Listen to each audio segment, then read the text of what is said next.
Ayan.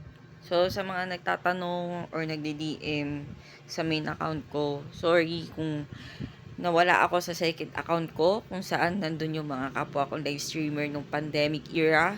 Yes. If you know what I mean. Oo.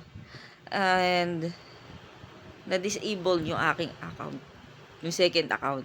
Kung nasaan na andun yung mga memories namin ng kapatid ko, andun din yung mga memories namin ng mga anak ko, andun din yung memories namin magkakapatid, andun din yung memories namin magpipinsan sa both sides actually. Both sides. That's why I kept that profile private kasi there's so much memories to keep. It's either good or bad actually. Pero kinip ko yun for a very long time. And syempre, nag-start yung profile na yun ah siguro mga 2012. And then, ngayon lang siya na-disable this year. I don't know why it got reported for so much hate or speech. Pero, yun kasi yung nag-reflect dun sa report niya.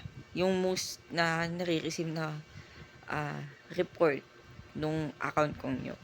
And I don't know why. Kaya nga nakalock siya eh. Hindi ko alam bakit siya na-report. And andun din yung mga chat namin ng mga kapwa ko live streamers, pandemic era, and andun din yung uh, messages nung, syempre, yung mga chats, way back. So, mahirap na siya i-backtrack actually. Pero hindi ko siya masabi na, ano to eh, dapat i-report kasi naka-private nga. So, yun yung pinagtataka ko. Kung bakit siya na-disable for 180 days lang naman. And, galing akong quartel, kaya nalaman ko na kaya siya na-disable dahil na-report. And then, since my cellphone got lost this year, bago ma-report yung account na yan,